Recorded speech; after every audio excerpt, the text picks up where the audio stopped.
随着卡德摩斯、珀尔修斯和赫拉克勒斯的冒险告一段落，第一代英雄时代也逐渐走向尾声。而他们的故事也激发了年轻人们的梦想，一批新英雄将迅速崭露头角，准备铸就新的传奇，留下新的印记。杰森和阿尔戈英雄队寻找黄金羊毛的冒险将成为这些伟大传说之一。来自四面八方的英雄们踏上了这一成为神话中最为伟大故事之一的征程。杰森，伊奥尔克斯城的继承人，在他被流放时还是个孩子。他的叔叔珀利阿斯是个残忍的暴君，用武力占领了城市，夺取了权力，将伊奥尔克斯的王座据为己有。杰森和赫拉克勒斯一样，也是在凯龙的指导下长大。他在导师的教导下度过了20年，学会了运动、雄辩术和战争等各种技能。随着杰森成年，吸收了凯龙一切的教导后，他决定踏上征途，夺回被夺走的王国。在返回伊奥尔克斯的旅途中，杰森快来到一条河边，急流使得渡河颇为困难。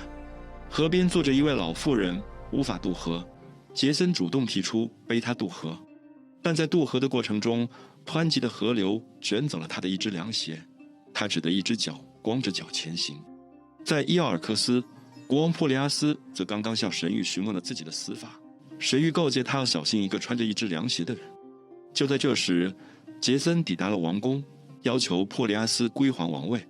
看到杰森只穿了一只凉鞋，并听到镇民为他的归来欢呼，珀利阿斯意识到他不能简单地把杰森杀掉，于是他想出了一个狡猾的计划。他向杰森提出了一个挑战，让他从科尔基斯地区取回著名的金羊毛，一种被认为比世上任何东西都珍贵的东西。如果杰森能够取回金羊毛，他便承诺放弃王位。面对这个挑战，杰森接受了珀利阿斯的提议，但他也意识到了旅途的巨大危险，开始召集世界上最伟大英勇的英雄们。随着杰森伟大的探险传闻传开，各地的英雄纷纷赶到伊奥尔克斯，加入他的冒险队伍。第一个到达的是赫拉克勒斯，这片土地上最伟大的英雄之一，他拥有令人难以置信的力量和技能，并且刚刚完成了著名的12项挑战，此时正享誉盛名。同行的还有波瑞亚斯兄弟北风之子泽特斯和凯莱斯，他们各自拥有一对宏伟的翅膀，赋予了他们飞行的力量。紧随其后的是世上最美的女人海文，以及被称为宙斯之子的迪奥斯库洛伊孪生兄弟卡斯托尔和波鲁克斯。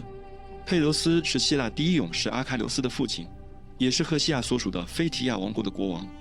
他和他的兄长铁拉蒙、塞拉米斯岛之王都是寻求冒险的英雄。曾经，他们与赫拉克勒斯在希波吕特的任务中幸存了下来，后来又加入了远征队。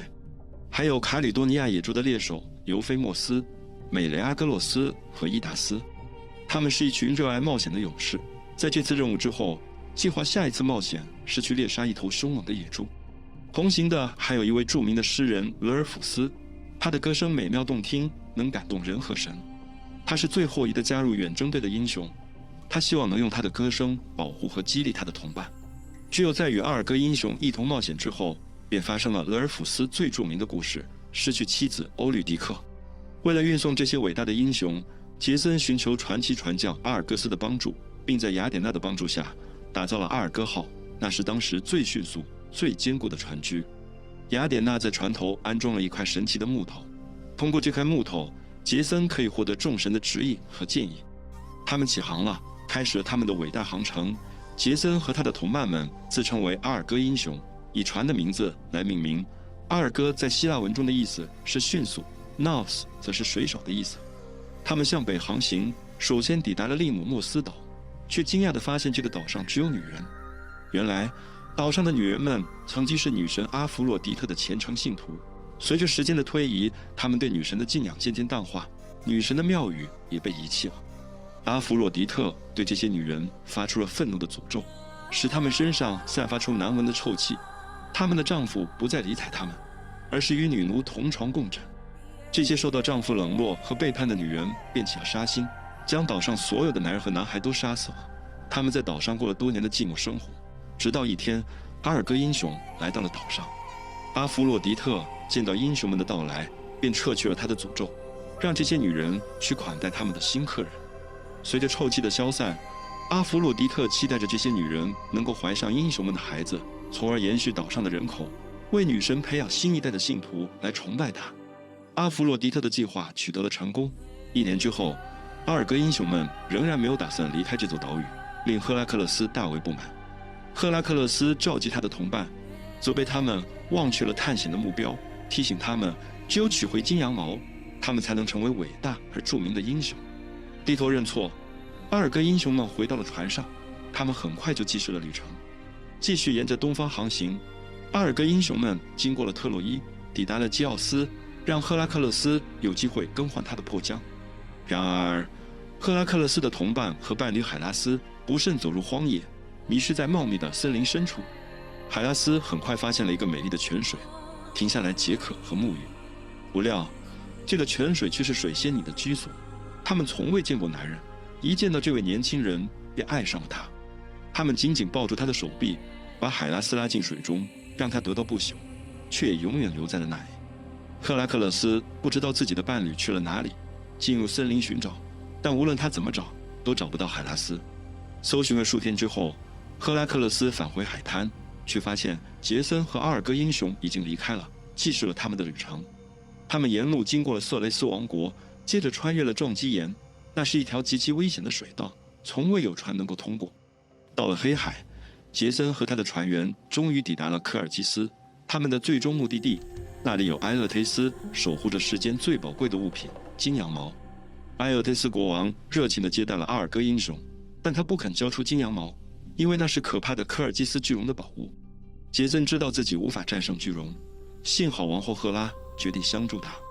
原来，杰森曾经背过一位老妇人过河，不料她就是赫拉化身。为了报答她的善举，赫拉让埃勒忒斯的美丽女儿美狄亚爱上了杰森。美狄亚是一位强大的女巫，她愿意帮助杰森夺得金羊毛，于是她给了他一口魔草，可以让巨龙昏睡。杰森手握魔草，成功让科尔基斯巨龙睡去，偷取到了金羊毛。他和阿尔戈英雄们赶紧带着美狄亚逃回船上。埃勒忒斯国王第二天一早醒来，发现金羊毛不见了，急忙召集舰队追击。没多久，埃勒忒斯的儿子阿布叙尔托斯就带领舰队赶上了阿尔戈号。美狄亚见到自己的弟弟，知道他们难以摆脱这支强大的舰队，便请求阿尔戈号停下，想把他的兄弟带上船和他谈判。阿布叙尔托斯的船追上来时，美狄亚把他拉上船，从袍子里掏出匕首刺进了他的心脏。随后，美狄亚把兄弟的尸体剥成碎块，扔进海里，让父亲为了疏失而放弃追赶。阿尔戈英雄们趁机寻找出路，他们向西驶入伊斯特勒斯河，沿河航行几周后，来到阿尔卑斯山脚。无路可走的他们只好上岸，抬着船步行翻越山峰。终于到了龙河，他们又扬起帆，驶向地中海。杰森和他的船员们扬帆前进，忽然听到一阵美妙的歌声。原来他们的船闯进了塞人的领地，那是一些用歌声诱惑水手的危险生物。就在他们险些被迷惑的时候，船上的诗人俄尔甫斯拿起他的七弦琴，奏出了动听的曲子，带过了塞人的歌声。直到他们安全驶过，俄尔甫斯才停下了琴声。船上的人都为他的救命之恩欢呼。他们继续返回，下一站来到了斯加利亚岛，那里住着好客的腓亚基人，他们热情地迎接了阿尔戈英雄们。经历了种种危险，他们在斯加利亚岛上休息了几周。杰森和美狄亚也在这里举行了隆重的婚礼。新婚之后，他们又扬帆启程，向希腊的家乡驶去。可是，就在他们快要到达目的地的时候，阿尔戈号的船员们想在克里特岛上稍作停留，他们却不知道，岛上有个青铜机械巨人塔洛斯，他每天巡逻3次，会摧毁任何靠近的船只。面对这个恐怖的敌人，阿尔戈号的船员们毫无办法，只能在海滩上四处奔逃，找不到藏身之处。美狄亚利用他的魔法，很快发现了塔洛斯的弱点，就是他脚踝上的一根大铜钉。他阻止了塔洛斯的神圣血液流失。美狄亚骗住了巨人，说她是一位女巫，能让他永生不死，只要他听他的话。他说他脚上的钉子是不朽的障碍，而塔洛斯从没跟人类说过话，所以轻信了他的话。他弯下身子，拔掉了那根钉子，血液顿时喷涌而出。塔洛斯倒地不起，再也无法威胁旅行者。阿尔戈号的船员们打败了巨人，回到了船上，不久就到了伊奥尔克斯王国。杰森带着金羊毛历经艰险，终于回到了家乡，想要夺回王位。可是杰森一回来就得知珀利阿斯杀了他的父亲，他心中充满了仇恨。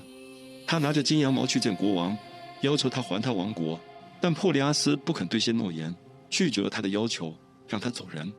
美狄亚明白国王不会轻易让位，于是他也想出了一个狡猾的计划。美狄亚邀请国王的女儿们一起看他的魔法，他把一只老羊切成碎片，放进大锅里煮。在他的魔法下，老羊复活了，从锅里跳出来，变得年轻有力。珀利阿斯的女儿们看到自己的父亲也像老羊一样衰老，便想让他也恢复青春。美狄亚说他可以用同样的魔法帮助国王，他们听了很高兴。等到夜深人静，他们悄悄地进了珀利阿斯的房间，把他也切成碎片，扔进大锅里，盼望着美狄亚明天能让他们的父王变得年轻。美狄亚的计划成功了，他看着国王被女儿们杀死，只有冷笑。珀利阿斯死了，杰森想要继承王位，可是国王的儿子阿卡斯图斯揭穿了美狄亚的罪行，把他和杰森赶出了城。他们只好南下，来到了柯林斯城，在这里安了新的家。最后杰森把金羊毛献给了宙斯，结束了他的冒险。杰森和美狄亚结了婚，生了许多孩子，本来幸福美满。可是杰森渐渐忘了当年的誓言，想要重拾年轻时的荣耀和财富。他抛弃了美狄亚和孩子们，要娶柯林斯公主克鲁萨，想要借她的势力提升自己的地位。美狄亚心如死灰，她为了杰森杀了自己的兄弟，却换来了他的背叛。他发誓要让他付出代价，于是他送给克鲁萨一件魔法礼服作为结婚礼物。克鲁萨一穿上礼服，就感到身体燃烧起来。父亲想要救女儿，可是一碰到礼服，他也跟着着了火。父女俩在杰森泪眼的目光下同归于尽，惨叫着被活活烧死了。杰森看到新妻子惨死，心中惊恐，他明白这是美狄亚的诡计，便拔剑向她冲去。可是等他找到她，才知道美狄亚的愤怒有多可怕。他的脚下是2个儿子的尸体，阿尔西梅内斯和提桑德，他手里的匕首还沾着他们的鲜血。美狄亚的复仇完成了，他乘着太阳神赫利俄斯的战车飞走了，留下杰森跪在地上哭泣。杰森从此孤独一生，再也没有爱情，也没有子女。他只能抓住年轻时的回忆，常常去海滩上看那艘被弃的阿尔戈号。多年过去了，杰森也变成了老人。有一天，他躺在船下，没想到船尾烂了，突然他下来，把他给压死了。杰森的生命就这样被他曾经的荣耀阿尔戈号终结了。美狄亚逃到了雅典，得到了国王埃勾斯的庇护和爱情。他为他生了一个儿子，成为了王后。但美狄亚的权力之路并不平坦，因为雅典的真正王子英雄特修斯即将回来，要求继承王位。埃勾斯在美狄亚来之前一直是雅典的独裁者，他想要一个儿子来继承他的王国，但他却没有生育的能力。埃勾斯国王因为没有儿子，便去德尔斐求问神谕。神谕告诉他，去特洛伊的一个叫泽尼亚小王国，那里的公主艾瑟拉能给他生个儿子。埃勾斯高兴地赶到特洛伊，见到了美丽的艾瑟拉公主，他们那晚同床共枕，艾瑟拉怀上了孩子。埃勾斯不知道是波塞冬也来过艾瑟拉的房间，他肚子里的孩子特修斯，准确来说其实是波塞冬的儿子。特修斯身上流着波塞冬的血，拥有了神一般的敏捷和力量，这些在他面临的各种考验中发挥重要的作用。但是雅典王埃勾斯必须回到自己的国家，所以他只能把王妃和孩子留在特洛伊。他告诉艾瑟拉，等到特修斯长大，有了足够的力气，能够举起一块石头，就可以去雅典找他。他把自己的剑和凉鞋藏在石头下，作为特修斯的考验。只有拿到这些物品，特修斯才能证明自己是埃勾斯的儿子。特修斯长大后，很轻易地举起了石头，拿到了埃勾斯的剑和凉鞋，便启程去雅典寻父。可是当他到了雅典，却发现父亲已经有了新的王后美狄亚和儿子美狄亚斯，他们是王位的继承人。美狄亚一见到特修斯，就怕他来夺走自己儿子的王位，于是暗中想法子害他。特修斯来到雅典皇宫，美狄亚向他提出了一个条件，要见国王，必须先证明自己是一位出色的战士，便派他去击败克里特公牛，那是一头凶猛的怪物，是赫拉克勒斯在完成第7项挑战时留下的。克修斯利用自己的强大力量，轻而易举地打败了克里特公牛，凯旋而归。美狄亚对他的成功感到震惊，决定对付他。当特修斯接近国王时，美狄亚递给他一杯有毒的酒。特修斯正准备喝下这杯酒时，埃勾斯却认出了年轻人身上所穿的剑和凉鞋，正是多年前他曾藏在石头下的那副。他立刻打掉了儿子手中的酒杯，救下了特修斯的生命。而美狄亚，他的欺骗被揭穿后，埃勾斯毫不犹豫地将他驱逐出城，然后认定特修斯是他合法的继承人。被再次驱逐后，美狄亚只好回到故乡科尔基斯，在那里他与父亲埃厄忒斯和解，恢复了他科尔基斯国王的地位。从此他就在已知世界的边缘度过了余生。在雅典生活了一段时间后，特修斯得知了这座城市面临的许多困境。许多年前，雅典曾与克里特岛的国王米诺斯进行过一场战争，而雅典战败。从那以后，为了拯救城市，埃勾斯与米诺斯签订了一项协议。按照协议，每9年雅典必须送7名男孩和7名女孩给克里特，供奉给迷宫中的米诺陶洛斯，那个半人半牛的怪物。得知这项协议后，特修斯非常震惊，并立即自愿成为下一批贡品之一，因为他希望能够杀死米诺陶洛斯，终结人民的苦难。埃勾斯虽然极力劝阻特修斯不要前往克里特，最终也无法动摇特修斯的决定。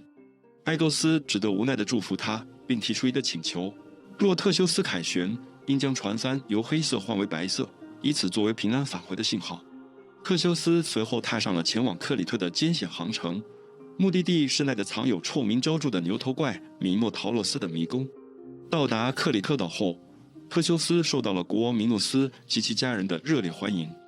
他英俊的外表吸引了国王的女儿阿里阿德涅的注意，他很快就爱上了这位勇敢的英雄。为了确保特修斯安全，阿里阿德涅在他准备进入牛头怪的巢穴前递给他一团线，这样特修斯就能沿着这条线找到回到迷宫入口的路。阿里阿德涅唯一的请求是，特修斯离开克里特岛回雅典时必须带上他。特修斯欣然接受了这个条件。特修斯走进迷宫，将线头系在入口处，开始探索那些黑暗而曲折的通道。但阿里阿德涅提醒他，真正的危险不在于牛头怪，而在于迷宫本身。特修斯历经数小时的跋涉，终于到达了迷宫的核心，那里居住着可怕的牛头怪。在一番惨烈的战斗后，特修斯凭借其敏捷和速度，成功地击败了牛头怪。他用剑刺穿了怪物的喉咙，从此结束了雅典人因献祭而带来的痛苦。特修斯握着那团神秘的线球，沿着他所指引的路径，艰难地穿越了迷宫的曲折通道，最终找到了回到入口的路。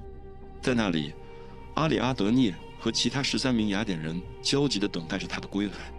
当特修斯的身影出现在他们视线中时，一阵欢呼声立刻在迷宫中回荡，他们的心中充满了脱离苦海的喜悦。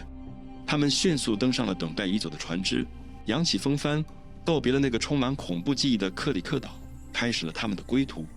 然而，在战胜了传说中的牛头怪米诺陶洛斯之后，特修斯的心中充满了自豪和兴奋。他逐渐忽视了曾经给予他生命线索的阿里阿德涅。随着时间的流逝，他不再像以前那样需要他的帮助，两人之间的感情也开始出现了裂痕。阿里阿德涅的心中充满了失落和疑惑，他不明白为什么特修斯会变得如此冷漠，他们之间的隔阂似乎一天比一天深。在返乡的航程中，特修斯和他的同伴们在迪亚岛上暂作停留。在夜色中，阿里阿德涅沉沉入睡，而特修斯却悄无声息地登上了船，将他孤零零地留在了岛上。当阿里阿德涅醒来时，发现自己被抛弃了。特修斯从未有过娶她为妻的打算，他在岛上痛哭流涕，悲伤至极，几乎快要饿死。就在此刻，酒神狄俄尼索斯来到了此地，他发现了这位美丽的女子，将她救走，并带到了奥林匹斯山，成为了他的神圣配偶。当特修斯的船只逐渐靠近雅典，他的心中只盘旋着即将到来的荣耀和英雄事迹的赞歌。经过漫长的等待，特修斯终于看到了父王的船驶向港口。他那颗因激动而剧烈跳动的心几乎要冲破胸膛，可惜特修斯却忘了父王的嘱托，未能将黑帆更换为白帆以示安全。当埃勾斯瞥见那黑帆在风中翻滚，他误以为特修斯已罹难，他悲痛至极，从悬崖跃下，身躯消失在那片后来被称作爱琴海的浩瀚波涛中。当特修斯带着对父王的哀悼回到雅典，特修斯继承了王位，成为雅典的新君主。百姓们沿街欢呼，为特修斯的登基喝彩。特修斯的治理也拉开了雅典新纪元的序幕。然而，特修斯心中却永远留下了一个无法弥补的伤痕，那是特修斯对父王的歉疚和遗憾。特修斯曾与赫拉克勒斯并肩作战，共同挑战过亚马逊女战士，他的英勇无畏为他赢得了四方的尊敬，使他成为那个时代最闪耀的英雄之一。戴达罗斯，这位技艺非凡的建筑师和发明家，因构筑了米诺斯王引以为傲的迷宫，一个声名狼藉的死亡陷阱，而遭受了无情的报复。他被囚禁在自己的杰作中，面临着看似无解的逃脱难题。在绝望中，戴达罗斯并未放弃，而是激发了他的创造力和智慧。他仰望蔚蓝的天空，灵光一现，意识到自由之路可能就在他的头顶。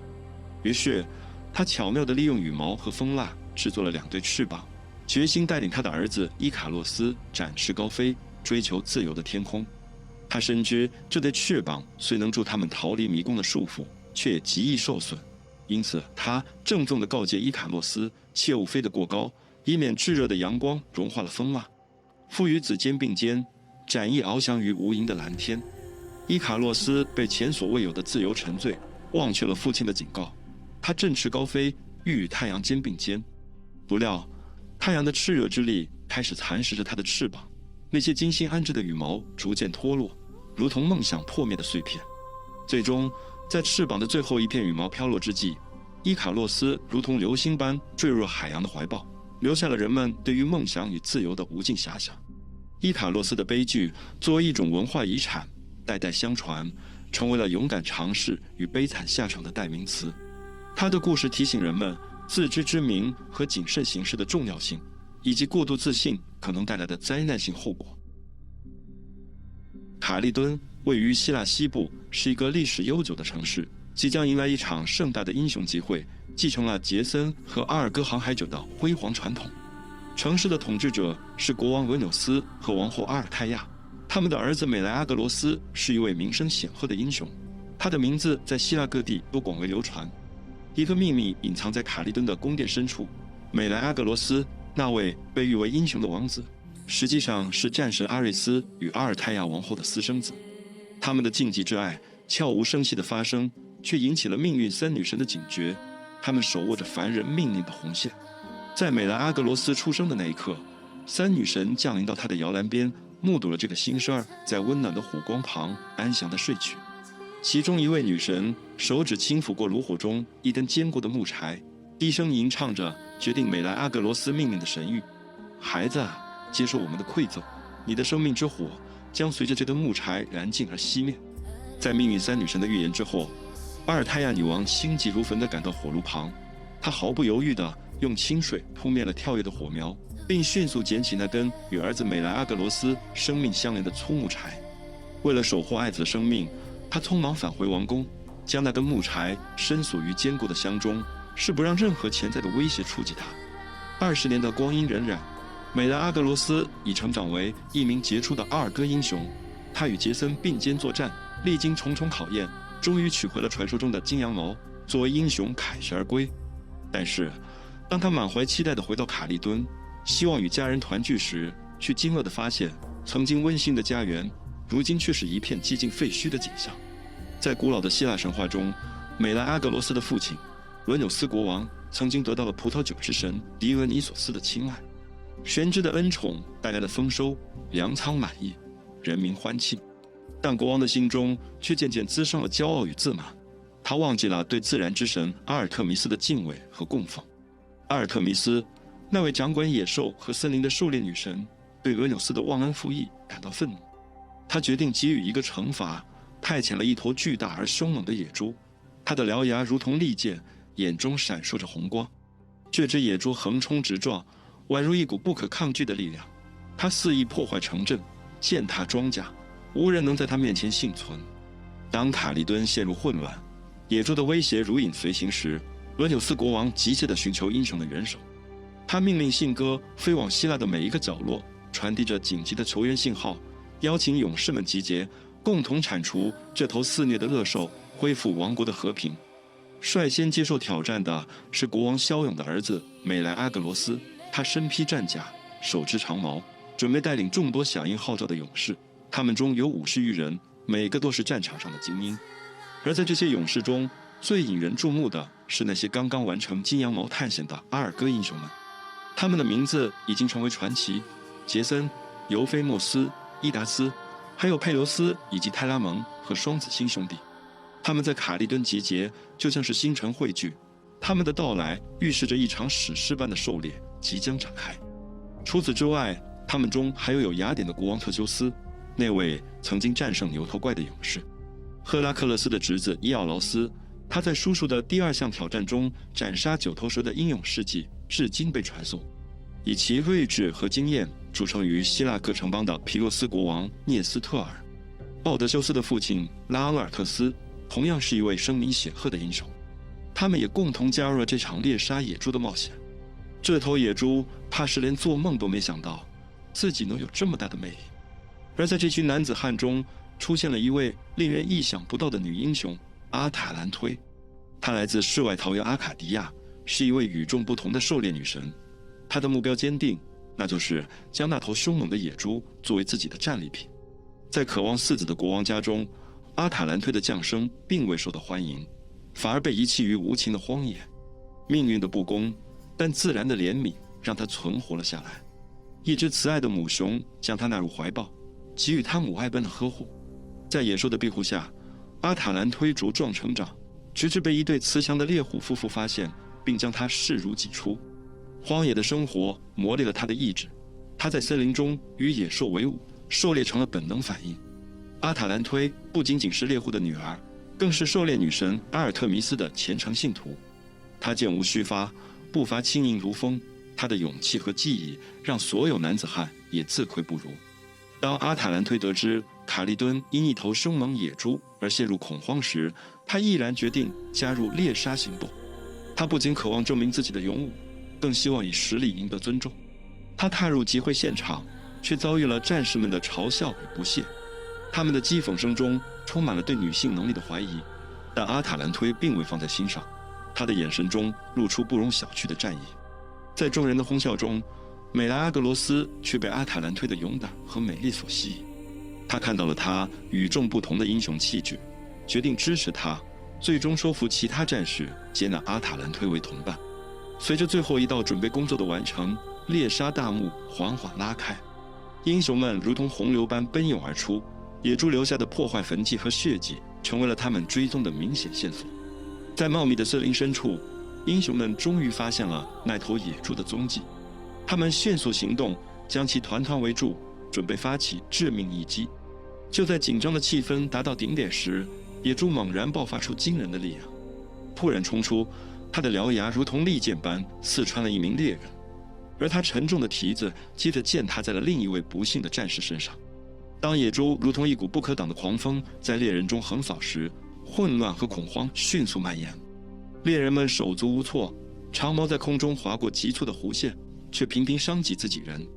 就在这紧要关头，阿塔兰忒独自一人保持着冷静，他的双眼如同捕食者一般锐利，手中的弓箭已准备就绪。阿塔兰忒深吸一口气，拉满弓弦，一支铁质箭矢划破空气，直奔野猪的要害。野猪发出一声凄厉的哀鸣，一发命中，那是生命即将逝去的征兆。美莱阿格罗斯在一旁抓住这一刹那的机会，他的长矛如同命运之神的裁决，一击便穿透了野猪的心脏。猎人们的欢呼声响彻森林，他们围绕着美莱阿格罗斯，将他举上肩头，赞颂他是这场战斗的真正英雄。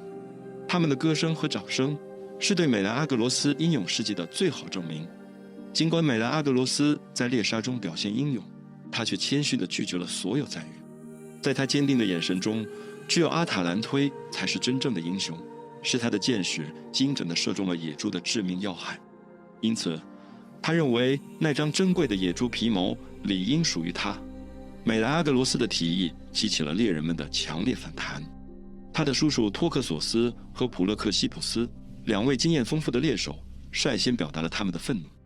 他们无法接受一个女性获得如此荣耀，坚称如果美莱阿格罗斯不愿意接受，那么这份战利品应当由他们来继承。这些质疑和侮辱的言论激起了美莱阿格罗斯的愤怒。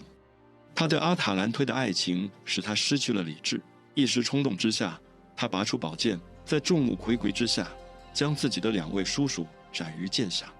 上一个这么做的美狄亚公主，最终过着惨淡寂寥的余生。爱情到底拥有什么魔力呢？猎人们目睹了美莱阿格罗斯的愤怒所引发的血腥场面，震惊之余，他们悄无声息地撤离了战场，心中充满了不祥的预感。当阿尔泰亚女王得知自己的2个兄弟惨死于美莱阿格罗斯之手时，她那颤抖的双手无力地捂住了脸庞，悲痛欲绝。她的心如同被利刃割裂，无法接受这个残酷的现实。在绝望的驱使下，阿尔泰亚女王冲进了王宫的密室，她的眼泪模糊了视线，但她的手却坚定地打开了那个尘封已久的木柴箱。随着木柴被投入火焰，她的泪水与火光交织，仿佛在诉说着一个母亲对儿子无尽的爱与痛楚。就在那象征着生命的木柴化为灰烬的一刻，美莱阿格罗斯的生命之火也跟随着熊熊燃烧的火焰而渐渐熄灭。他的惨叫回荡在空旷的战场上，最终化作一声无声的叹息，随风而逝。在意识到自己的行为导致了儿子美莱阿格罗斯的死亡后，阿尔泰亚女王陷入了深深的绝望。她试图从火中抢救那些象征着儿子生命的木柴，但一切都太迟了。木柴已经化为灰烬，就像她心中的希望一样。卡利敦野猪的猎杀以悲剧收场，但英雄们的故事并未就此结束。他们将继续踏上新的旅程，每个人都将继续书写自己的传奇。阿塔兰忒在猎杀野猪的壮举之后声名远扬，他的名字在希腊各地流传，无数勇士慕名而来，希望能够赢得这位女英雄的芳心。阿塔兰忒，这位心怀冒险梦想的女英雄，以一种独特的方式拒绝了众多追求者。她宣布，只有在竞速比赛中超越她的人，才配得上牵她的手。无数勇士蜂拥而至，渴望赢得这位美丽女子的芳心。然而，他们一个接一个的失败了，因为阿塔兰忒的速度如同风一般迅捷，无人能及。直到希波莫涅斯的出现，这位不同凡响的求婚者想要挑战一下，不能仅靠速度，他带着一记巧妙的策略，准备在比赛中出奇制胜。在比赛的前夜，希波莫涅斯步入了阿弗洛狄特的神庙，他的心中充满了对胜利的渴望。在神圣的祭坛前，他虔诚地祈求女神的帮助，愿意接受任何考验以换取她的青睐。阿弗洛狄特赋予了希波莫涅斯3颗闪耀着诱人光芒的金苹果，它们散发着无法抗拒的魅力。在比赛中，希波莫涅斯巧妙地利用了这些神赐之物，一次次地打断了阿塔兰忒的步伐。尽管阿塔兰忒被金苹果的美丽所吸引，他的内心却在挣扎。他的每一次停顿都是对自己意志的考验，但他的竞技精神和对胜利的追求让他不断地重回赛道。希波莫涅斯的计谋一次次地见效，他的狡猾超出了所有人的预料。每当阿塔兰忒即将追上时，他总能准确地投掷出另一颗金苹果，巧妙地操控着比赛的节奏。随着终点线的临近，希波莫涅斯紧握着最后一颗金苹果，他的心跳加速，感受到了胜利的呼唤。在这决定性的时刻，他将那颗闪耀着诱惑光芒的苹果远远抛向赛道一旁，巧妙地引诱阿塔兰忒偏离了他的速度之路。希波莫涅斯的策略奏效，他以微弱的优势超越了阿塔兰忒，赢得了比赛，也赢得了他的心。他们的婚姻如同神话般完美，共同迎来了新生命的诞生。阿塔兰忒对这位机智而独特的丈夫爱得深沉。然而，在胜利的喜悦中，希波莫涅斯忘记了对阿弗洛狄特的敬意，未能献上应有的谢礼。这一疏忽如同暗流涌动，为他们的未来带来了不可预知的阴影。希波莫涅斯因忘恩负义而招致了爱神阿弗洛狄特的愤怒，他以火焰般的怒意将这对新婚夫妇诱入宙斯的庙宇，让至高无上的天神亲自下达惩罚。在宙斯的雷霆之下，阿塔兰忒和希波莫涅斯被施以沉重的诅咒，化身为威武的狮子。他们注定永远相伴，却又永远无法触碰爱的真谛。根据古希腊的信仰，雄狮与雌狮之间是不会有后代的，狮子的血脉只能通过雄狮与雌豹的结合得以延续。这对被诅咒的夫妻因此被迫在尘世间徘徊，既无法分离，也无法共享亲密之乐。随着卡利敦野猪的陨落，英雄时代的序幕缓缓拉开。宙斯，众神之王，却在天界俯瞰的凡间，心中涌动着不安。他眼见半神后裔遍布人间，神与凡的界限愈发模糊，这让他坚定了一个决心：必须重塑神界的尊严。宙斯决意发动一场前所未有的大战，是要清除那些血脉中流淌着神奇之力的后裔。这场战争将是一次神凡较量，也是对英雄们的终极考验。在爱琴海的波涛中，隐约可见一个国度的轮廓——特洛伊。它的存在如同神话中的奇迹。据说，特洛伊的城墙高耸入云，坚固无比，是众神亲手筑起的不朽之作。它的壮丽堪比天界的宫殿。在普里阿摩斯和赫库巴的智慧统治下，特洛伊王国达到了鼎盛时期。50位王子和50位公主，每个人都有着自己的传奇故事。但赫克托尔的名字最为响亮。赫克托尔作为王位的继承人，不仅是战场上的英雄，更是民心中的楷模。他对家国的忠诚和对家庭的爱，成为了后世颂扬的美德。而在这些光辉背后，卡珊德拉的命运却如同一曲凄美的悲歌。他的预言能力和悲惨命运，让他成为了特洛伊悲剧中最让人们同情的角色。卡珊德拉，那位拥有倾城之美的特洛伊公主，曾激起了太阳神阿波罗的强烈渴望。阿波罗以预言之能作为诱饵，试图赢得她的芳心，却遭到了对方坚定的拒绝。于是，愤怒与失望交织的阿波罗施下了可怕的诅咒。尽管卡珊德拉拥有预知未来的神赐才能，但她的预言却注定永远无人去信。普里阿摩斯和赫库巴的另一子帕里斯同样命运多舛，自幼便在王室之外的荒野中长大。在他呱呱坠地之前，赫库巴就已接受了一个不祥的预言：他腹中的儿子将成为特洛伊的灾星。这个预言如同悬在帕里斯头顶的达摩克利斯之剑，预示着一场无法逃避的悲剧。赫库巴面临着一个残酷的决定，他必须杀害自己的儿子，以防止预言中的灾难。但作为母亲的本能战胜了一切，他无法亲手执行。于是，他将这个艰难的任务交给了一位牧羊人，希望他能完成这个不幸的使命。然而，牧羊人的心中也充满了怜悯，他无法对这个无辜的生命下手。在他的心中，善良战胜了命令，他选择秘密地抚养这个名叫帕里斯的孩子。这个决定不仅改变了帕里斯的命运，同时也改变了整个特洛伊的历史。在远离特洛伊的斯巴达，宙斯对美丽的女王莱达一见钟情，他化身为一只天鹅，巧妙地接近了女王，并与她共度良宵。这段神秘的邂逅最终导致莱达产下了2个蛋，预示着另一段传奇的开始。从天鹅之恋孕育的蛋中，孵化出了2位英俊的男婴，卡斯托尔和波鲁克斯。他们注定要成为传说中的迪奥斯库洛伊兄弟，勇敢无畏，后来更是加入了阿尔戈英雄的壮丽史诗。而他们的姐妹克吕泰涅斯特拉和海伦，同样拥有着非凡的命运。海伦，那位被誉为世界上最美丽的女人，她的美貌足以颠倒众生，引发了一场史无前例的追求战。成年的海伦如同绽放的玫瑰，吸引了全希腊乃至世界各地的目光。英勇的勇士，权势的领主，甚至是希腊的王子们，都慕名前来斯巴达，只为一睹她的芳容，希望能够赢得她的芳心。伊萨卡的奥德修斯，麦西尼的阿伽门农和塞拉米斯的大埃阿斯，这些名声显赫的英雄都向他献上了最真挚的爱意。海伦，斯巴达的明珠，深知自己的美貌足以引发权贵间的争端，甚至可能酿成血腥冲突。为了避免这一悲剧，智者奥德修斯提出了一个办法，他要求所有求婚者宣誓，若海伦最终选择了其中一人，其他人则必须誓死保护这位幸运的丈夫。在这个神圣誓言的保护下，海伦最终选择了麦西尼的莫涅拉俄斯，2人不久便喜结连理，共同执掌斯巴达的王位。其他求婚者虽心有不甘，但也遵守誓言，和平离去。然而，这个誓言最终却成为了一场史诗般战争的导火索，将他们推向了命运的漩涡。在奥林匹斯山上，神明们的庆典如同星辰般璀璨。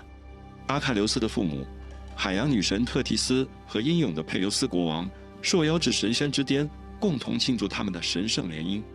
宙斯，众神之父，亲自主持了这场盛大的宴会，邀请了天地间的神明和英雄共襄盛举。然而，在这欢乐和祥和的氛围中，有一位神被遗忘了——厄里斯。他专司纷争和不和，因其惹是生非的本性而饱受诟病。被排除在外的厄里斯心中怨恨沸腾，决定携带一份特殊的礼物，闯入宴会，将和谐的气氛转为混乱与争斗。厄里斯的到来如同一颗黑暗的流星，划破天际。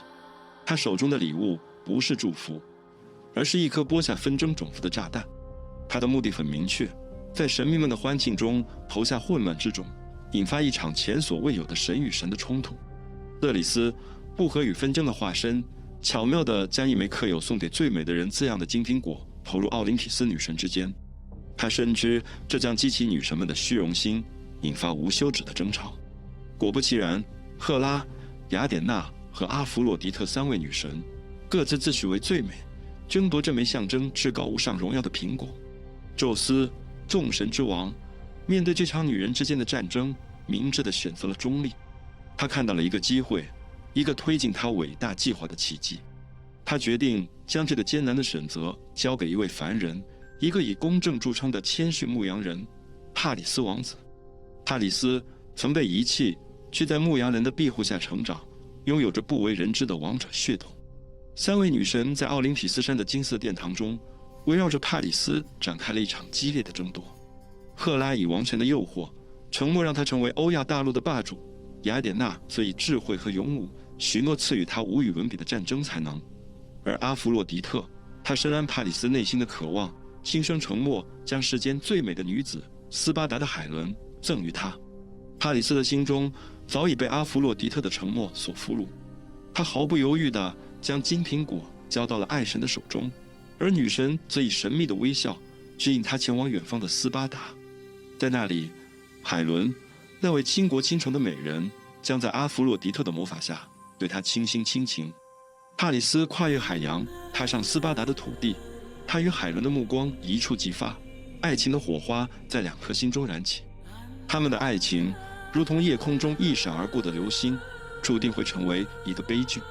帕里斯紧握着海伦的手，他们的目光交汇中充满了坚定与决心。在忠诚的部下的掩护下，他们勇敢地突破了斯巴达卫兵的重重包围，如同两颗不屈的星辰，穿越了重重阻碍。他们的爱情如同古老传说中的英雄史诗，充满了冒险与激情。当帕里斯与海伦一同踏上归途的船只，海浪似乎也在为他们的爱情歌唱。回到特洛伊，普里阿姆斯国王展开双臂，以父亲的慈爱和国王的尊严欢迎他们的归来。宫殿中每个角落都回荡着对新王妃海伦美貌的赞叹，她的光彩如同夜空中最明亮的星，照亮了整个特洛伊。然而，在这片欢声笑语中，也隐藏着不为人知的忧虑。有两颗心在暗潮涌动中感到不安，他们知道，海伦的到来不仅是爱情的胜利，也可能是未来战争的导火索。这份爱情是否能够经受住即将到来的风暴考验呢？赫克托尔，特洛伊的勇士，面对弟弟帕里斯的鲁莽行为，怒火中烧。他严厉警告说，帕里斯的轻率欲望将引火烧身，为他们的家园带来毁灭性的战火。卡珊德拉，被神诅咒的先知，他的尖叫划破宁静的空气。他预言海伦的到来将是特洛伊的灾难，但他的警告如同风言风语，无人理睬。当斯巴达的国王莫涅拉俄斯从克里特岛归来时，发现爱妻海伦不见了，他的心中充满了震怒和不安。得知海伦被劫时，他立誓要追寻到底，即使是到了遥远的特洛伊。愤怒的莫涅拉俄斯毫不犹豫地召集了他的军队，准备对特洛伊发起一场正义的战争。他的声音如同战鼓般激昂，呼吁所有曾向海伦求婚的勇士们遵守他们的誓言，与他肩并肩出征。忠诚的英雄们无论远近，都纷纷响应这一号召。他们的脚步坚定而有力，如同洪流汇聚于斯巴达，共同发誓要将海伦从特洛伊带回他真正的家。阿伽门农，希腊最强大的君王，是莫涅拉俄斯的坚定盟友和兄长。他统治着麦西尼，拥有无尽的财富和强大的军队。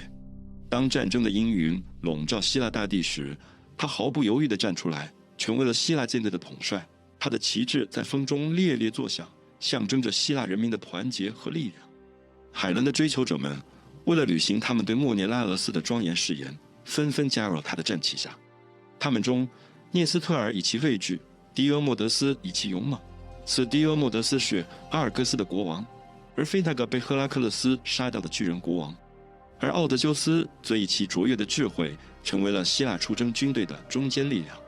在这些国王的带领下，希腊最杰出的战士们齐聚一堂。他们中有名震四方的阿喀琉斯和他的挚友帕特罗克洛斯，还有无畏的大埃阿斯和小埃阿斯，共同响应了战争的召唤。来自菲提亚的阿喀琉斯作为希腊史上最伟大的战士，他的参战几乎预示着胜利的到来。传说中，他拥有不可战胜的金身，若无他的加入，几乎无法攻破特洛伊那坚不可摧的城墙。阿喀琉斯刚出生便被他的母亲海洋女神特提斯带到了冥界，在那里将他进入神秘的冥和 Styx 之中，希望河水的神力能赋予他不朽的生命。但命运弄人，特提斯紧握的脚跟未沾河水，至此也成为了阿喀琉斯唯一的弱点。随着时间的流逝，阿喀琉斯渴望在战场上证明自己的价值。他与那个时代最伟大的战士们一同踏上征途，他的挚友帕特罗克洛斯也不离不弃。希腊各地的勇士们响应召唤，集结于阿伽门农的旗帜下，数百艘战船如同海上的巨兽，准备向特洛伊展开猛烈的攻势。当希腊舰队扬帆向特洛伊进发时，他们遭遇了不可思议的现象：海面平静如镜，连一丝微风都无法捕捉。原来，阿伽门农在狩猎中误杀了女神阿尔特弥斯所钟爱的神鹿，激起了女神的愤怒。作为惩罚，阿尔特弥斯夺走了所有的风，让整个船队陷入了动弹不得的窘境。在迫切渴望起航的焦虑中，阿伽门农求助于一位神秘的先知，希望找到恢复风力的方法。然而，先知给出的解答却是一个残酷的选择。为了重新得到风的青睐，阿伽门农必须献祭他深爱的大女儿伊菲格涅亚。在成千上万的士兵眼巴巴地等待着航行的命令时，阿伽门农的内心挣扎在荣耀与父爱之间。阿伽门农以婚礼为幌子，诱骗无辜的伊菲格涅亚至军营。满心欢喜的他步入祭坛，却未料到等待他的是父亲的背叛与残忍。伊菲格涅亚的鲜血洒落，阿伽门农的刀刃刺破了他的心脏，也平息了阿尔特弥斯的愤怒。祭祀完成，被禁锢的风被释放，希腊舰队乘风破浪，直指克洛伊。希腊大军抵达克洛伊，面对着坚固的城墙和强大的军队，一场史诗般的战争即将拉开序幕。作为爱神阿弗洛狄特之子，埃涅阿斯肩负着不仅是王室血脉，更是神圣使命的重担。他将挺身而出，加入保卫家园的正义战斗，展现出他不凡的勇气和力量。特洛伊的国王普里阿摩斯同样也不会让他的城市独自面对战争的硝烟。他召集了忠诚的盟友，勇猛的吕基亚人和亚马逊女战士，他们将携手并肩，共同抵御希腊军队的进攻。吕基亚人的领袖萨尔佩顿，宙斯之子，伯勒洛丰的后裔，也将率领他的勇士们奔赴战场。与他并肩作战的还有传奇战士格劳库斯，他的英勇无畏将成为特洛伊军队的强大支撑。亚马逊女王彭特西勒亚，阿瑞斯之女，她的战斗力令人敬畏，甚至超越了许多男性战士。她将带领她的女战士们，以女性的坚韧和勇敢，为特洛伊的胜利贡献力量。尽管双方都拥有各自时代最优秀的战士和领袖，但这场战争却让众神分裂。赫拉和雅典娜因为获得帕里斯的金苹果而怀愤在心，决定支持希腊人以报复特洛伊。阿弗洛狄特因将海伦赐予特洛伊而得到帕里斯的青睐，自然选择站在特洛伊一边，支持这座城市。作为特洛伊的守护神，阿波罗当仁不让的誓言保卫他的信徒和这座城市不受侵犯。波塞冬因特洛伊人在建成后崇拜阿波罗而飞塔，心生嫉妒，决定加入希腊人的行列，对特洛伊展开攻击。当然，这样的事情绝对少不了战争狂神阿瑞斯，他沉迷于战斗的喧嚣，渴望在特洛伊的战场上击败智慧女神雅典娜。他以狂热的热情加入了特洛伊一方。阿瑞斯在战场上挥舞着利剑，只为制造更多的血腥杀戮。他的战车在敌人的尸体上碾过，留下一道道血迹。在长达9年的战争中，亚该亚人波澜壮阔的攻势如潮水般汹涌，却始终无法撼动特洛伊那坚如磐石的城墙。亚该亚人是希腊众多种族之一，由于荷马用亚该亚指称阿伽门农的国土，后者又是希腊部队的领袖，所以亚该亚人一般也指的是希腊人。随着战争的持续，资源变得日益稀缺，阿喀琉斯领导的希腊军队不得不向南进发，寻找新的补给线。希腊军队首先攻占了莱斯沃斯岛，那里的财富和资源成为了他们的战利品。随后，他们登陆小亚细亚海岸，一路向特洛伊进发，沿途的城镇和城市都未能逃脱被洗劫的命运。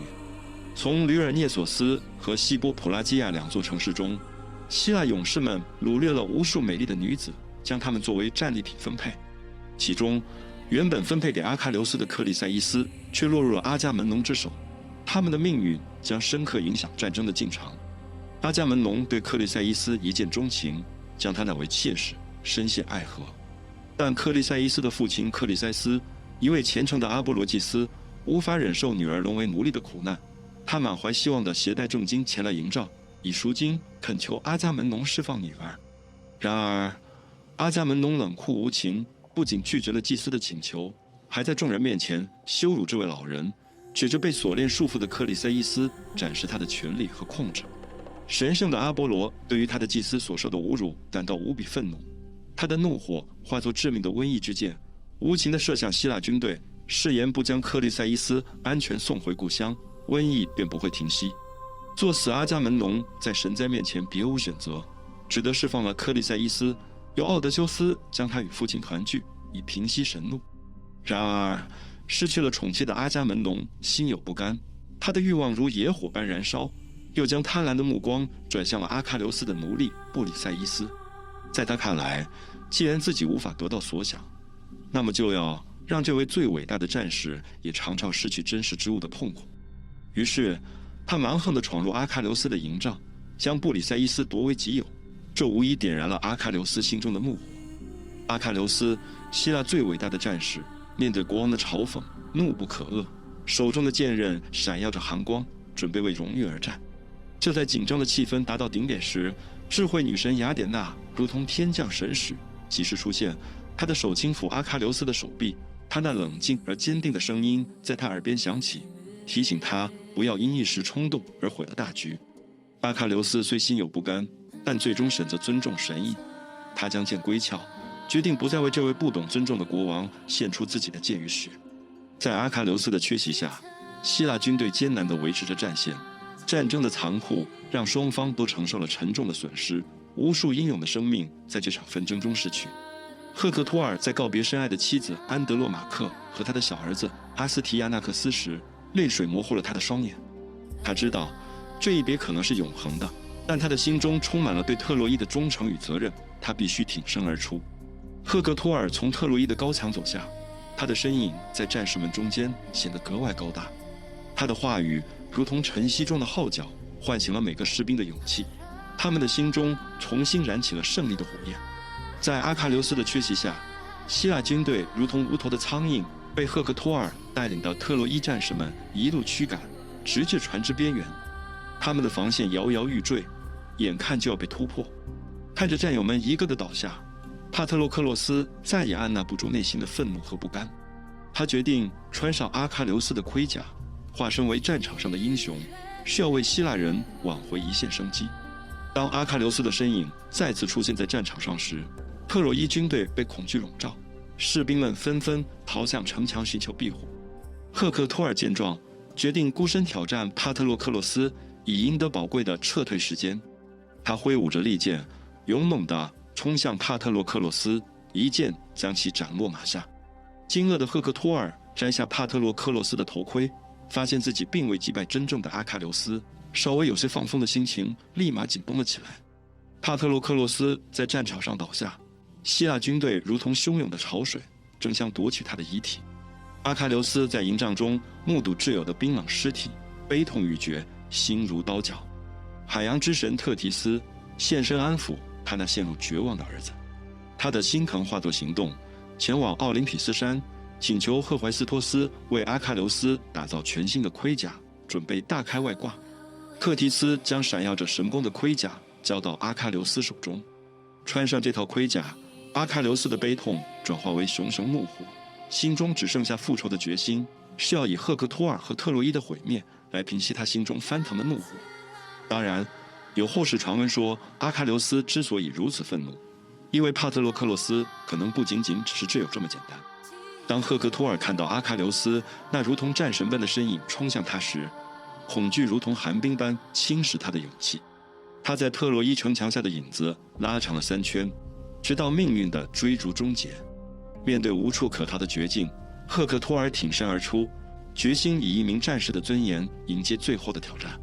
他的剑光闪烁着不屈的意志，即使在最后一刻也未曾放弃战斗。在生命的最后时刻，赫克托尔并未向死亡低头祈求，而是以一个儿子、一个父亲的身份，请求阿喀琉斯尊重他的遗体，让他的家人有机会为他送行。阿喀琉斯在帕特洛克洛斯之死的愤怒驱使下，以长矛刺穿赫克托尔的喉咙，将这位特洛伊的勇士送上了死亡之路。他的愤怒未息，将赫克托尔的尸体捆绑在战车之后，绕城示众，展示着战争的残酷和个人的仇恨。特洛伊国王普里阿摩斯在城墙之上，目睹儿子遭受的侮辱，心中的痛苦无以言表。在夜色中，他孤身一人前往敌营，跪在阿喀琉斯面前，以一个父亲的身份哀求归还儿子的遗体。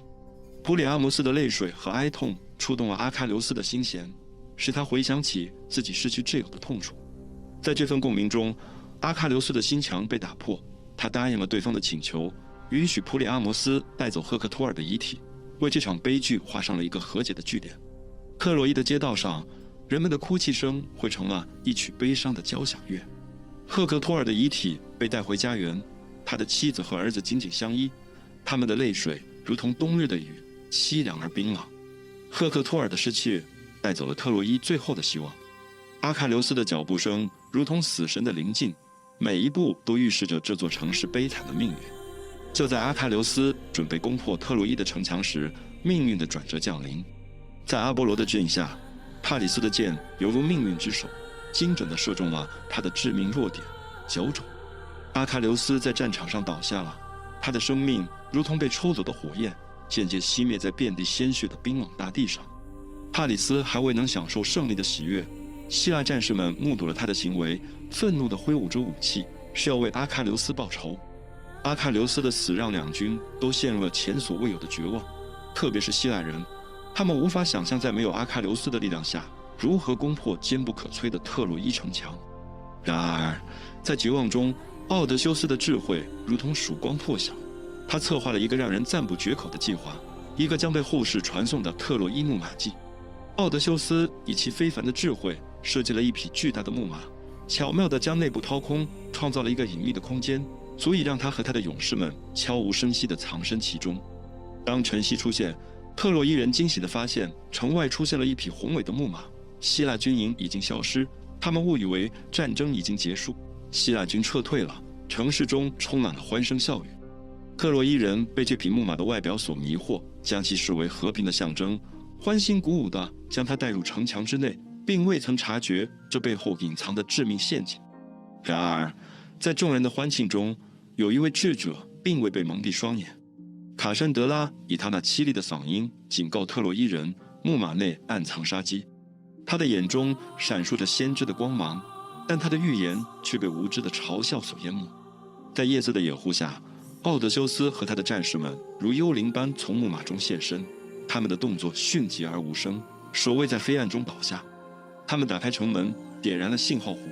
远处的希腊舰队接到召唤，如同复仇的使者，踏着黎明的曙光返回。当特洛伊人从梦中惊醒，迎接他们的却是家园的火海和希腊战士的铁蹄，一场血腥的屠杀就此展开。特洛伊城在烈焰中呻吟，国王图里阿摩斯目睹自己的国土成为战火的牺牲品，无力回天。阿喀琉斯之子皮洛士以迅雷不及掩耳之势夺走了普里阿摩斯的性命，老王的血染红了他的宝座。皮洛士的残忍还不止于此，他从赫克托尔的妻子怀中夺走婴儿，将其扔下高墙，终结了一个未来可能的英雄。安德洛马克的哀嚎回荡在空荡的宫殿，他被掳为奴，失去了自由，他的眼泪成为特洛伊沦陷的见证。历经10年的漫长战争，特洛伊那著名的城墙终于被攻破，国王陨落，英雄们战败，这座曾经辉煌的城市如今只能任凭希腊人宰割。卡珊德拉逃出了火海，他惊恐地跑进了雅典娜的神殿，希望能得到女神的庇佑。可是他刚一进门，就看到了一幕让他心碎的景象，他的同胞们倒在血泊中，有的还在惨叫，有的已经断了气。他想要转身逃跑，却被一双粗糙的手抓住了。他抬头一看，是希腊的勇士小埃阿斯，他邪恶地笑着，把他拖到了雅典娜的神像前，强行占有了她的身体。这是对女神的亵渎，也是对她的侮辱。雅典娜看到了这一切，她怒不可遏，决定给这个无耻的凡人一个惩罚。当小埃阿斯满足了他的欲望，准备登上船回国时，雅典娜用她的神力召唤了一道闪电，直接劈中了他的身体。他惨叫一声，跌落到了海里。海神波塞冬也不放过他，把他拉到了深不见底的海底，让他永远无法翻身。卡珊德拉的悲剧并未就此画上句点，阿伽门农对她的美色心生贪念，将她作为战利品掠走，成为自己的女宠。然而，命运的阴影紧随其后。当阿伽门农带着她返回麦西尼的时候，一段未知而凶险的旅程也随之展开。特洛伊的废墟中，埃涅阿斯的身影格外显眼。他率领着一小群幸存者逃离了这片火海，穿越地中海的波涛，最终抵达意大利的岸边。在那里，他们开启了新的篇章。埃涅阿斯和他的追随者们在异乡播下了生命的种子，而他的后代罗慕路斯和雷穆斯更是开创了一个新纪元，建立了伟大的城市罗马。莫涅拉俄斯与海伦的重逢如同梦境般温馨，他们一起回到斯巴达，再次登上王位，共同治理着这片饱经沧桑的土地。他们的故事以寿终正寝告终，夫妻二人携手踏上了通往另一个世界的旅程，在那里，他们享受着永恒的宁静与安宁。然而，命运对于特洛伊战争的其他英雄并不那么仁慈，尤其是阿伽门农，他的归途充满了悲剧色彩。他的儿子俄瑞斯忒斯也因父亲的行为背负了沉重的代价。阿伽门农满载战利品和俘虏的女性凯时而归，虽然受到了如英雄般的欢迎，但他的命运却走向了不幸的深渊。阿伽门农对特洛伊公主卡珊德拉情有独钟，她的美貌和身份使她成为战利品中的明珠。在凯旋的游行中，卡珊德拉被迫走在最前列，成为众人瞩目的焦点。然而，这场荣耀的展示却引起了阿伽门农妻子克里泰涅斯特拉的愤怒。她对丈夫的不忠和对卡珊德拉的宠爱感到愤慨，决心要让这位特洛伊公主付出代价。在一个不祥的夜晚，克里泰涅斯特拉的怒火终于爆发，她挥舞着斧头，将无辜的卡珊德拉击倒在地，血腥的场面令人震惊。但卡珊德拉的死并不能平息克里泰涅斯特拉心中的怒火。多年前，阿伽门农为了安抚风神，残忍地牺牲了他们的女儿伊菲格涅亚。这段不幸的往事一直在克里泰涅斯特拉心中燃烧。如今，他要为女儿复仇，为自己的痛苦找到出口。阿伽门农沉沉睡去后，克里泰涅斯特拉如影飞行般悄无声息地潜入他的寝宫。月光下，他手中的匕首闪着冷冽的光芒，他毫不犹豫地将其深深刺入国王的心脏。那一刻，国王的命运与他曾经残忍地强加于女儿身上的悲剧命运一样，走到了尽头。克里泰涅斯特拉随后登上了麦西尼的王座，但阿伽门农的死亡并未就此被世人遗忘。他的儿子俄瑞斯忒斯心中充满了为父报仇的渴望和怒火，他怒气冲冲地闯入宫殿，一剑刺穿了母亲的胸膛。克里泰涅斯特拉的眼睛在绝望中永远地闭上了，而俄瑞斯忒斯的心中则涌起了无尽的悔恨和痛苦。俄瑞斯忒斯，这位被命运折磨的英雄，他的眼中充满了悔恨与泪水。他抬起头来，只见3个身影如同夜色中的幽灵般向他袭来。那是令人闻风丧胆的厄里尼姐妹，复仇女神。她们从阴暗的冥界中升起，专门惩罚那些亵渎家庭圣洁的罪人。她们的眼睛如同烈火般燃烧，她们的声音如同雷鸣般震撼。她们的存在就是为了将罪人拖入疯狂的深渊。俄瑞斯忒斯的心灵被这无情的追逐折磨得支离破碎，他的每一步都伴随着恐惧和绝望。仿佛永远也逃不出那些复仇女神的阴影。但就在她即将被黑暗吞噬之际，智慧女神雅典娜以她的光辉和智慧介入了这场悲剧。她的出现如同晨曦中的第一缕阳光，驱散了围绕在俄瑞斯忒斯心头的阴霾。经过雅典娜的指引和考验，俄瑞斯忒斯终于洗净了心灵的污点，找到了内心的平静。他的过去虽然如同一道不可逾越的鸿沟，但他学会了接受和面对。在新的一天里，他带着对过去的反思和对未来的希望，踏上了寻求救赎和自由的旅程。而奥德修斯这位希腊英雄尚未结束他的特洛伊之旅，他的归途可以说充满了未知与危险，将是一段长达10年的艰苦航行。在这漫长的旅程中，他将与世上最可怕的怪物抗争，那就是著名的奥德赛的故事。伊萨卡岛的国王奥德修斯耗费了10年光阴，在特洛伊战场上挥洒汗水，只为救回斯巴达的王后海伦。现在，随着使命的完成，他怀着对家的深深思念，迫切希望回到爱妻佩涅洛佩和儿子佩勒马克斯的身边。在特洛伊的海岸边，奥德修斯集结了他的船队，扬起风帆，踏上了回家的路。10年的战火与磨难终于尘埃落定，他即将重返温暖的家园。他们沿着希腊海岸南下，然后转向北航向伊萨卡。但就在家门口，一场突如其来的狂风暴雨将他们偏离了航线，直接冲向一座巨岛。在狂野的风浪中，他们将所有希望寄托于这片未知的避风港。踏上岛屿，他们远远望见一个牧羊人的营地。奥德修斯选了几位勇敢的战士同行，带上珍贵的美酒作为礼物，向那营地进发。饥饿的船员们眼巴巴地望着牧羊人旁边山洞里的丰盛奶酪和肉食，心中充满了对美好食物的渴望和喜悦。奥德修斯和他的战士们饥饿难耐，悄悄地偷吃了山洞里的食物。不料，洞穴的主人海神波塞冬的儿子单眼巨人波利菲莫斯突然回到洞中，用一块巨石封住了洞口。奥德修斯的哀求声被狂风吞噬，而波利菲莫斯则毫不怜悯地抓起2名战士，残忍地将他们的骨头捏碎，吞噬了他们的血肉。每当黎明和黄昏，他都会离开洞穴，然后回来继续吞噬那些被恐惧冻结的船员。面对如此绝境，奥德修斯仍旧坚毅不屈。他深知只有巧妙的计谋才能带领他的同伴逃出升天。他的智慧和勇气在这黑暗和绝望的深渊中熠熠生辉。奥德修斯，智慧的化身，面对着波利菲莫斯那只凶猛的巨眼，他深知单凭武力难以取胜。于是，他巧妙地取出珍藏的美酒，以解渴为名，实则暗藏诡计，企图麻醉这位望穿一切的巨人。酒香四溢，波利菲莫斯贪婪地饮下，不久便醉倒如泥。奥德修斯见机不可失，假意关切地询问巨人的名字，谎称将来定当重报这份恩情。他自己却机智地隐去真名，只留下无名氏这个空洞的称呼。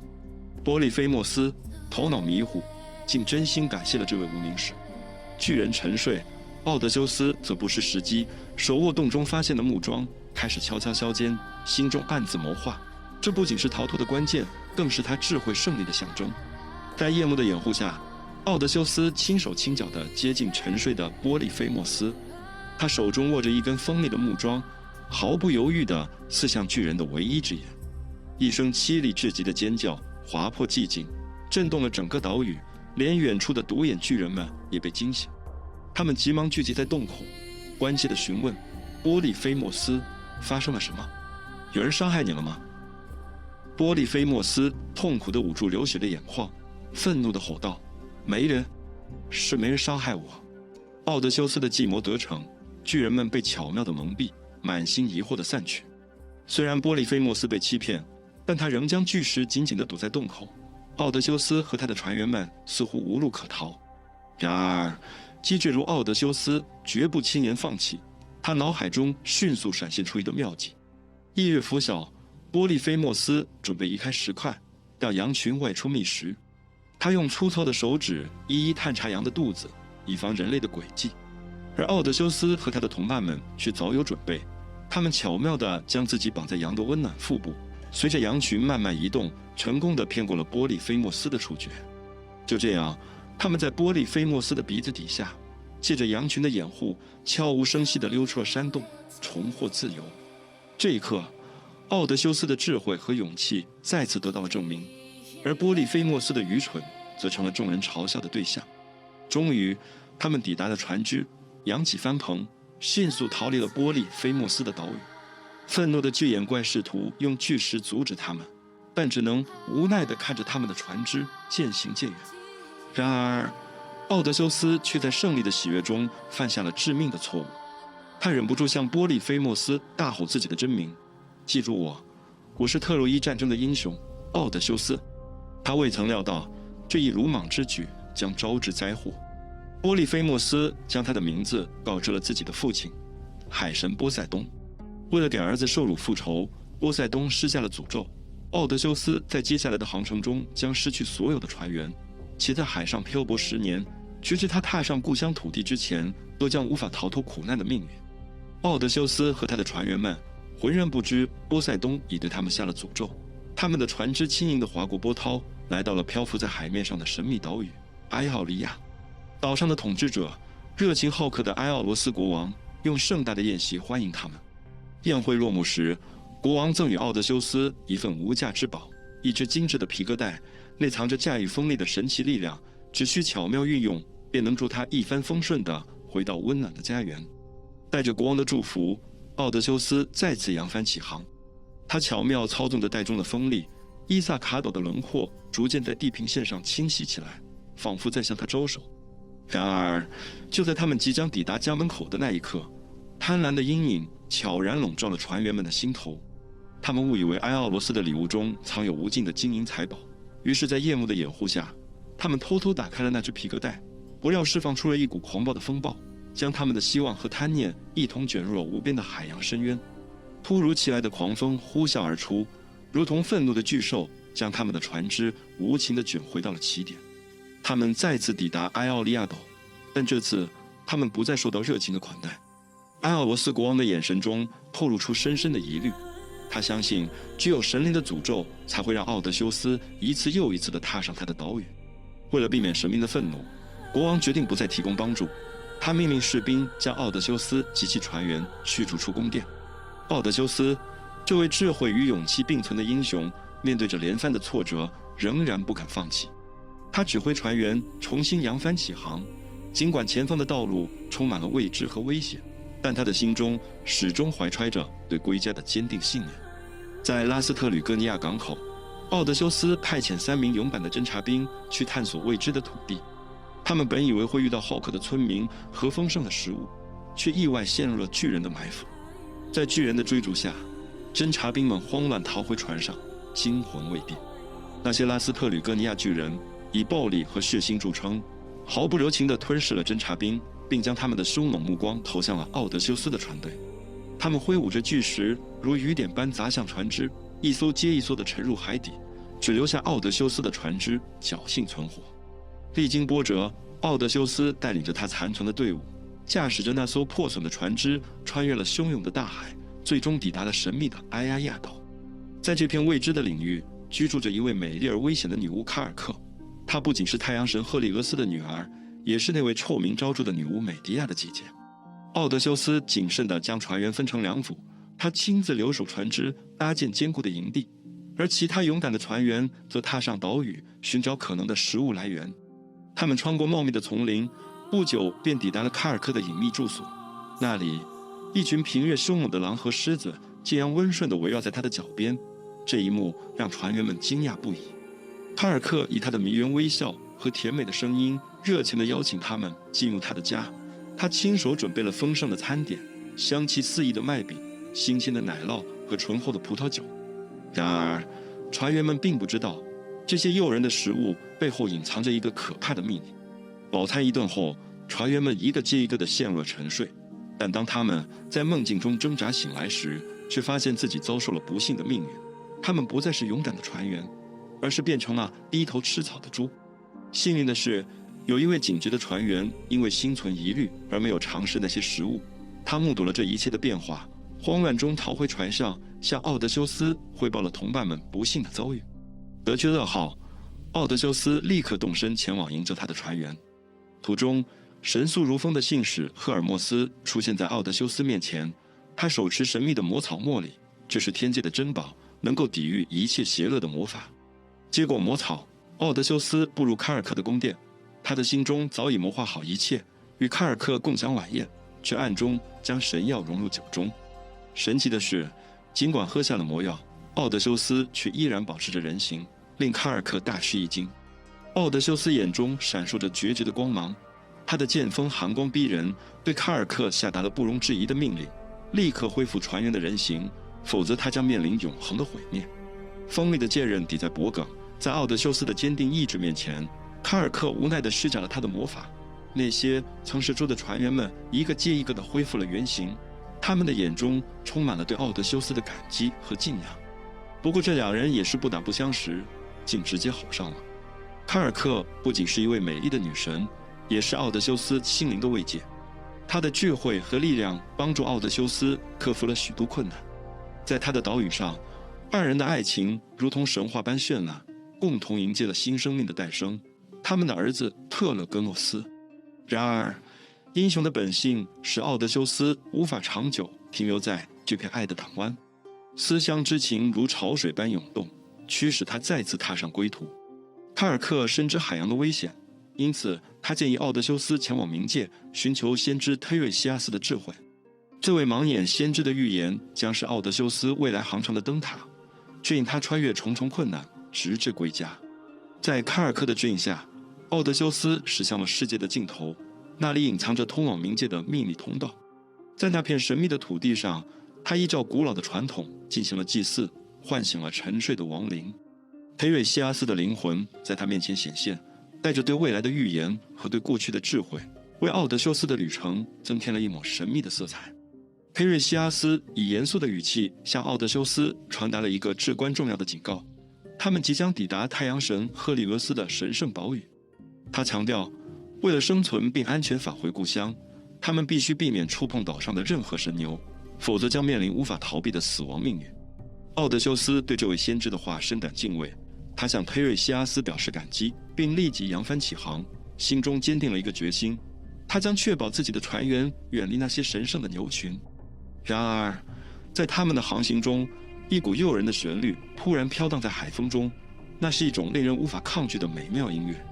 奥德修斯和他的船员们就像多年前的杰森和阿尔戈船上的英雄们一样，不知不觉中驶入了赛人的领域。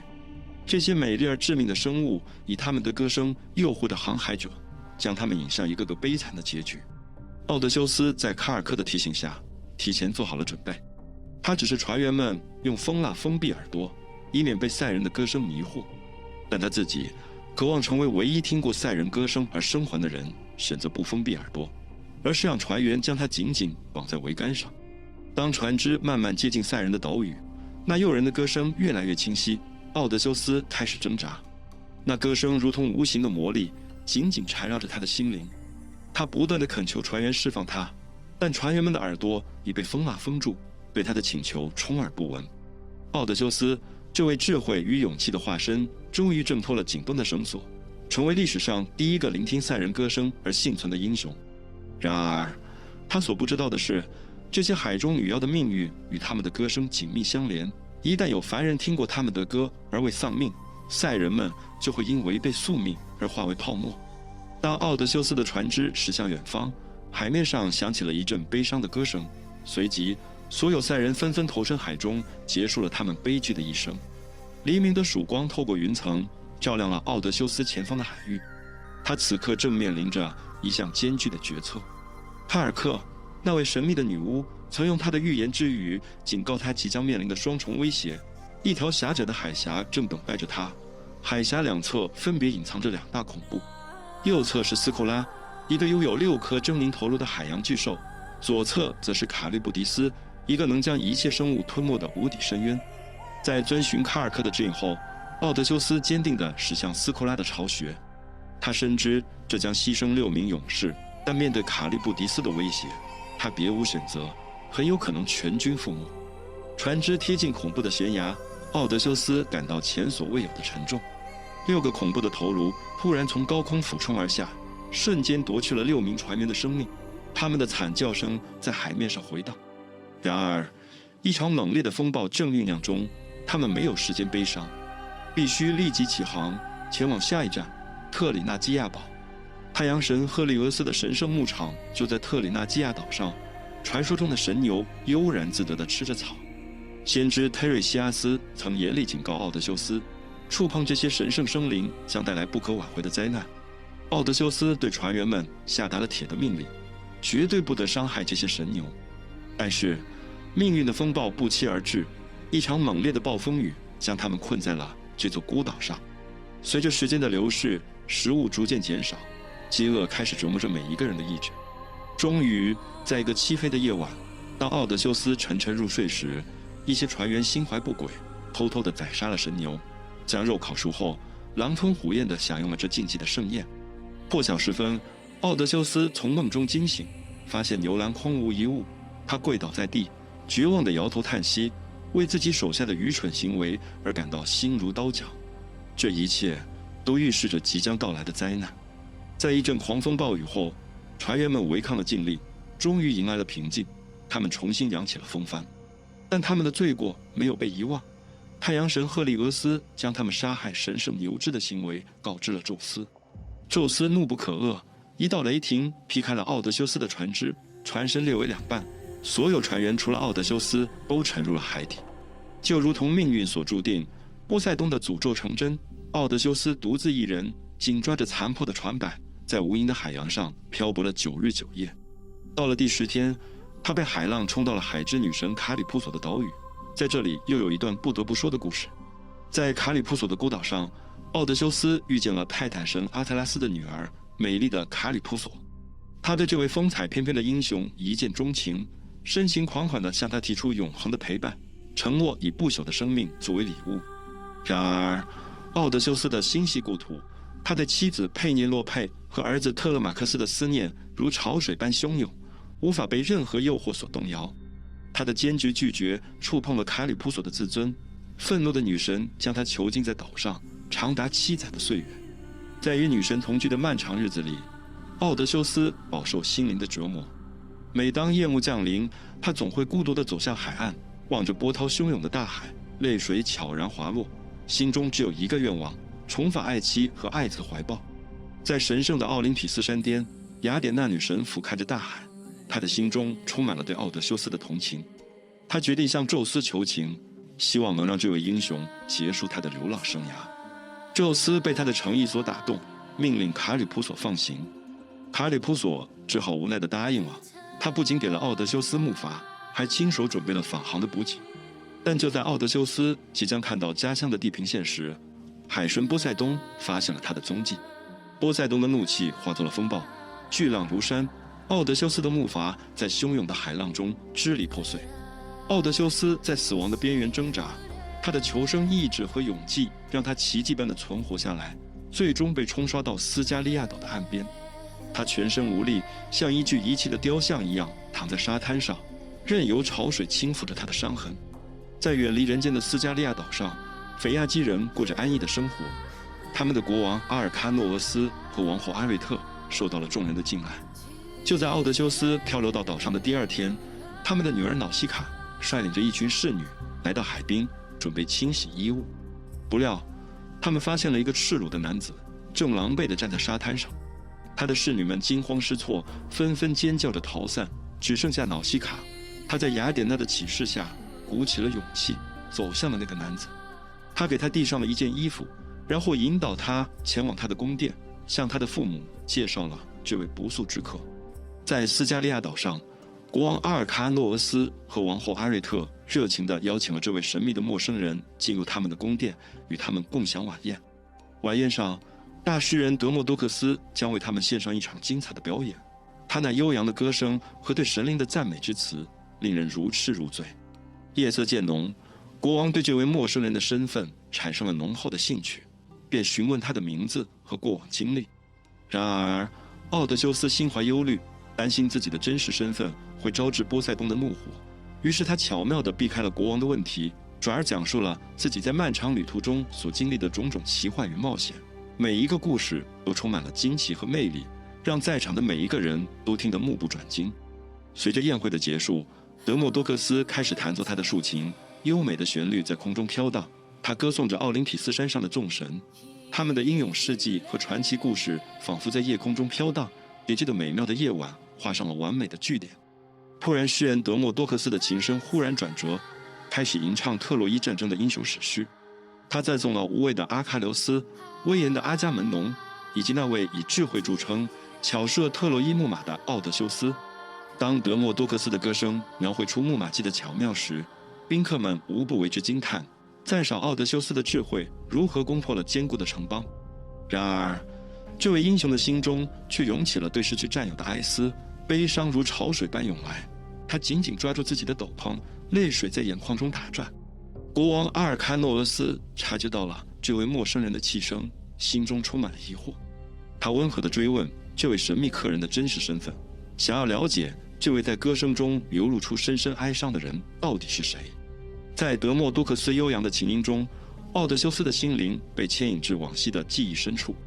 特洛伊战争的英勇事迹如同夜空中回荡的乐章，其中竟不期然地夹杂着他自己的名字奥德修斯。那一刻，他再也无法压抑内心的澎湃，激动地揭示了自己的真实身份。他向在座的所有人坦白，战争结束后，他并未直接返乡，而是在茫茫大海上颠簸了整整10年。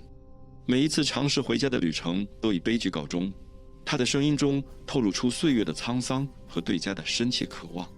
国王和王后被他的故事深深打动，认为能够接纳这样一位传奇英雄是莫大的荣耀。他们毫不吝啬地提供帮助，决心确保他能够平安归家。当第2天的晨曦破晓，奥德修斯惊喜地发现，港口已经停泊着一艘装载着金银财宝的船只，一队精神抖擞的水手已经整装待发。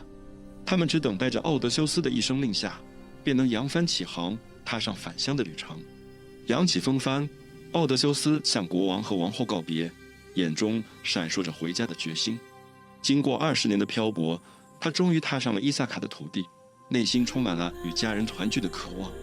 然而，智慧女神雅典娜提醒他，故乡已经面目全非。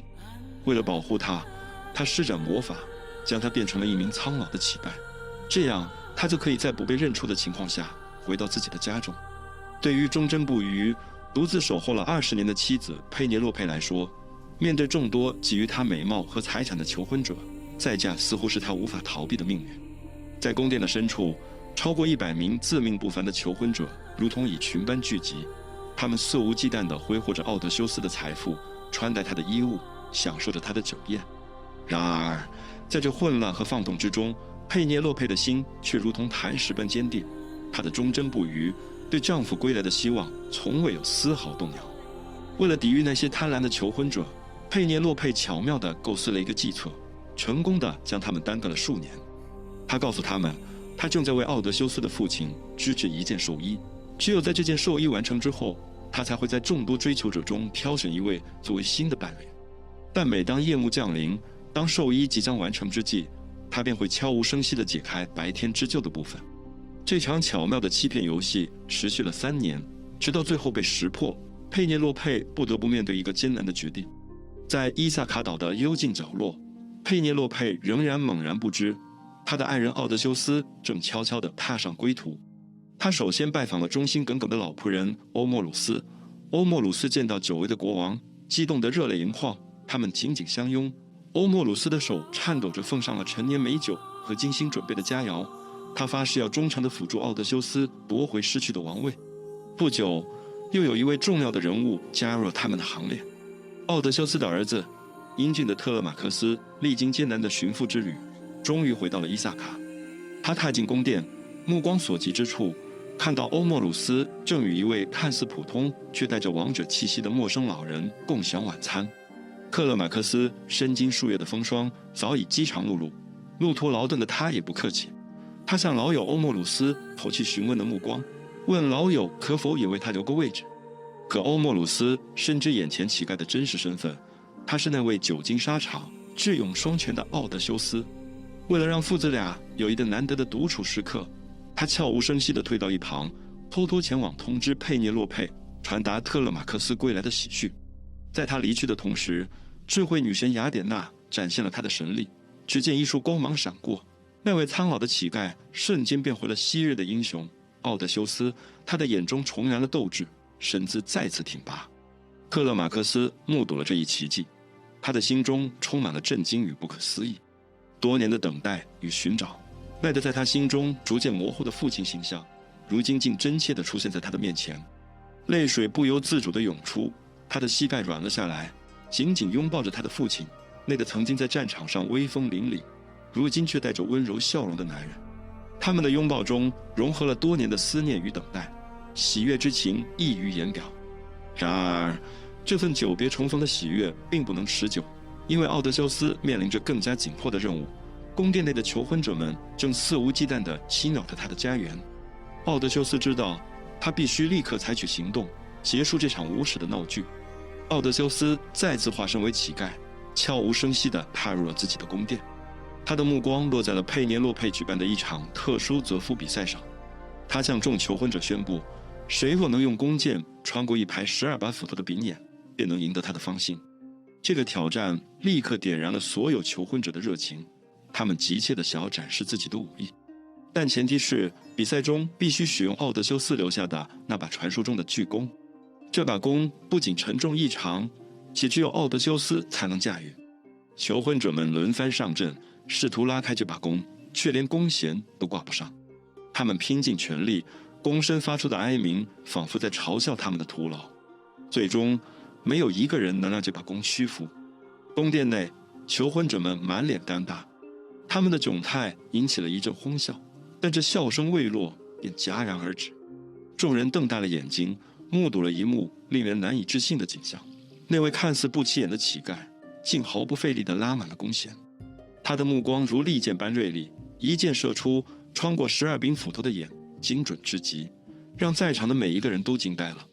然而，当奥德修斯的目光扫过他曾经的家园，看到那些曾经温馨的角落如今被蹂躏得面目全非，他心中的怒火如熔岩般沸腾。他无法原谅那些贪婪的求婚者，他们的罪行不可饶恕。于是他转过弓箭，这一次箭矢所指的不再是无生命的靶子，冷冽的箭矢如同死神的镰刀，飞速穿梭在空中，一个接一个，那些曾经嚣张跋扈的求婚者纷纷倒下，血泊中他们的生命终结了。在激烈的战斗中，求婚者们惊慌失措地四处寻找武器，却发现武器库空无一物。原来机智的忒勒马克斯早已将武器藏匿起来，为父子三人的反击做好了准备。欧莫鲁斯的加入更是如虎添翼，他们并肩作战，以迅雷不及掩耳之势将那些贪婪的求婚者一一击败。当最后一个敌人倒在血泊中，奥德修斯的复仇之火终于熄灭，他的心中只剩下最后一件事，与他深爱的妻子团聚。20年的漂泊，他对佩涅洛佩的爱如同磐石般坚定，是这份不渝的情感指引他跨越重重险阻，找到了回家的路。佩涅洛佩的眼中闪烁着智慧的光芒，她毫不犹豫地认出了多年未见的丈夫。她的心中充满了期待和忠贞，20年的等待终于得到回应。当她与奥德修斯紧紧相拥时，泪水和喜悦交织在一起，仿佛时间在这一刻停止了流转，所有的等待和兴奋都化为了无尽的甜蜜。